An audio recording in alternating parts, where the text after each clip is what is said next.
assistant area, where the clothes sat in a disorganized heap on the floor and customers weighed them at the checkout register. This very thick coat, which I tried on over the sweater and leggings I'd worn that fall afternoon, came to just under $5. In the car, I tugged at the zipper. Up, down, up. And I thought of their names as one word. Catherine, Katrina. Then sounds. Cuckoo, cuckoo, cuckoo, cuckoo, cuckoo, cuckoo, cuckoo. My therapist might have called me manic, but she offered compassion-focused therapy for people she described as trauma survivors, so she didn't provide me with the stability of such a label.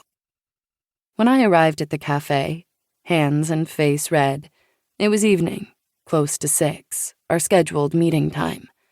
I scanned the outdoor seating for my mother, and then my father, and then my dead brother, though I knew none of them were there among the tables.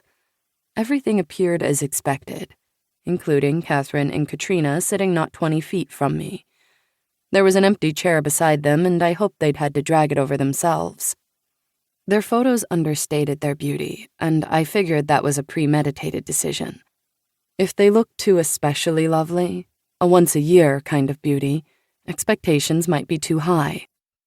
But if they looked extraordinarily ordinary in the self-selected photos, in real life, they would garner a level of frisson, even relief.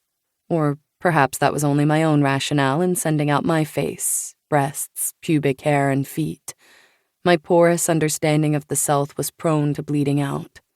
I have never asked them to clarify those early choices.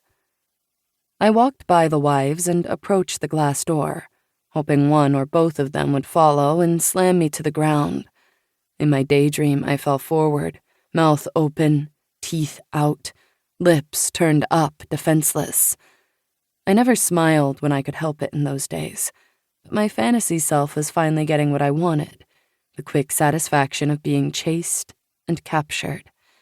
My dream self slurped vaginal fluid from the pavement, no oil, no grime, no dust, only the good stuff, and thanked the wives for soothing me with their sharp laughter.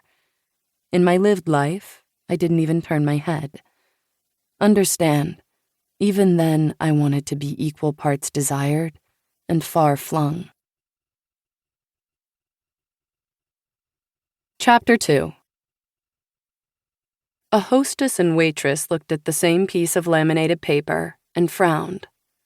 I wanted to stand between them and help sort it out. Had she been assigned one too many tables before her shift ended?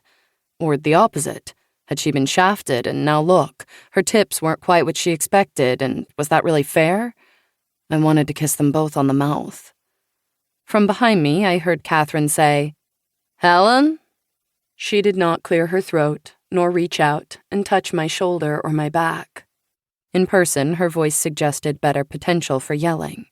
She possessed the sort of vocal fry that made men change radio stations and comforted women like myself. I wanted to step farther from her, force her to speak louder and louder. But I was afraid of her then, unsure she'd know how to play my games, and so I turned to face her. I said, "Yes?" She tugged my coat at the wrist and led me a step to the side, making room for a couple passing through the door.